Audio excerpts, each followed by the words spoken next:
Today, I'll give you some advice on how to get the best takedown models out there so you can get the feeling of wearing a Magista or a Legend or a Nemesis without actually having to fork out on the top-end expensive stuff. Now, I have already made a video about the top 5 best cheap boots for under 120 euros. You can click it by hitting the I right up there. But typically, you can also see that there is a lot of value for money to be gotten if you buy the first or the second takedown model of those high-end boots. So today, I'm giving you my top 5 best takedown models. And just to be clear, by takedown models, I mean the cheaper versions of the top-end models. So for the Purecontrol, I also consider the 17.1 a top-end model. The same goes for the Superfly 5 and the Vapor 11, the Magista Obra 2 and the Opus 2, the Nemesis 17 Plus and the 17.1, etc, etc. You kinda get the deal. So if you stay with me today, I'm gonna tell you about how to get the best takedown models that can get you as close to the feeling of the super duper high-end stuff, but that you can actually get for a decent price. In 5th place, I'm gonna kick everything off by cheating a little bit. I know it's weird, but it makes sense, so stay with me. Because I've brought the Magista Orden 2, which costs you 170 euros, so it is quite expensive, but it also gives you that nice dynamic fit color knitted high top sensation that you get from the Magista Obra 2. And if you don't have the money for that, this is a pretty solid option, but it's 170 euros. Now, if you want that Magista sensation, what I would do is I would get the Magista Orden 2. And if you want the sensation of a Magista, this is, in my opinion, the one to go for, because it gets relatively close to the sensation of the Magista Opus 2, which I prefer over the Opera 2 anyway. And also you get this 3D bumpy texture on the upper. It's relatively soft and padded, so it's gonna mold around your foot relatively easily. The heel is lovely, and it's gonna cost you 75 euros. So basically, you're gonna save 95 euros if you get this over the Orden. So forget that if you want the Magista sensation and get the under. This is basically what I call a steal. In 4th place, we have the Evo Power Vigor 2 that gets relatively close to one of my personal favorites on the market, the PUMA Evo Power Vigor 1. And while it might not have the best feature of the Vigor 1, the Adablyte synthetic, you still get a relatively soft, pliable synthetic on the Vigor 2. You get the spandex sock. That is nice, although it has a little bit more padding on the heel. You get the grip text, you get the AccuFoam dots, and you just, in general, get a very lovely fit for the 120 euros you pay.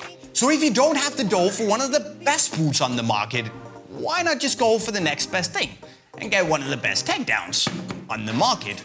Problem solved. Sell 5. Then we have the Adidas Nemesis 17.2 in 3rd. And again, we're talking about a boot that gets relatively close to its more expensive brother, the 17.1. And okay, it might not have nearly as much of the awesome torsion tape as on the 17.1, and nor does it have the Agility Knit 2.0 or the torsion frame sole plate for that matter. But it's still a solid boot for the 150 euros you pay, because you actually get a relatively seamless and locked-in fit around the heel because of the torsion tape on top of your ankle. And while the mesh does look a little bit dodgy, it actually gives you a relatively soft, pleasant personal fit and a close touch on the ball. And in general, the Nemesis 17.2 just feels nimble, like a Nemesis should. It's a bit heavy, it's a bit more clumsy, that's what you're gonna have to live with. And okay, it should probably have been 10 to 20 euros cheaper for me to really consider this a no-brainer. But if you love your Nemesis and can't afford the more expensive stuff, this is a very good option. Then it's time to get down and dirty with number 2, which is the Adidas X17.2 in 2nd place. That's pretty brilliant. Anyways, this is actually in some areas even better than Big Brother 17.1. And here we're talking about the upper, because this here neoprene upper that acts as the base of the entire upper on the 17.2 is a whole lot softer and more pliable and more padded than the upper we see on the 17.1 based on the tech fit material with the synthetic forefoot. The 17.1 is still the better boot. The heel isn't as weird as it is on the 17.2, the sole plate isn't as stiff either, and it weighs a lot less. But with that said, I like the upper material more on the 17.2 than in the 17.1. It's lovely on the ball, you get a decent fit, and it's 120 euros for a boot that feels like an X. So there's that. But as always, I gotta show some love to some of the boots that didn't quite make the list, that I actually really wanted to be in. Because we have the Adidas Copa 17.2. That's not only a lot of value for money, but just also a really good football boot in its own right. And then we have a bit of love for those of you who want that high-colored swag in your takedowns. We have the Hypervenom Fatal 3, where you even get the hyper-reactive sole plate from the high-end Hypervenom models. But it's also 170 euros, so it would have had to be a couple of euros cheaper to really be considered to squeeze itself into the list. With that said though, it's a very solid takedown. Then we come to the boss position as number 1. And here we have the Nike Tiempo Legacy 3. This bad boy is 130 euros, and frankly, together with the Nike Premier, it is the best value for money boot that you can get your hands on the market at the moment. Because basically, this is a Tiempo Legend 7 Lite. Sure, you might not get the Flyknit and the sole plate is a tad bit stiffer, but the forefoot is basically the same as on the Legend 7. You get the lovely kangaroo leather on top of the foam skeleton, you get the Flywire Brio cables for lockdown, and while it doesn't have a Flyknit tongue, you still get a synthetic tongue that sits relatively well and didn't bother me one bit. Then there's the heel where the Flyknit has been replaced by a mesh, but it doesn't hurt performance or comfort or fit in any way. And the only thing I'm missing is the pods, the kind of foamy pods from the heel of the Legend 7. And to be honest, between me and you, I wouldn't mind wearing this one bit instead of the Legend 7.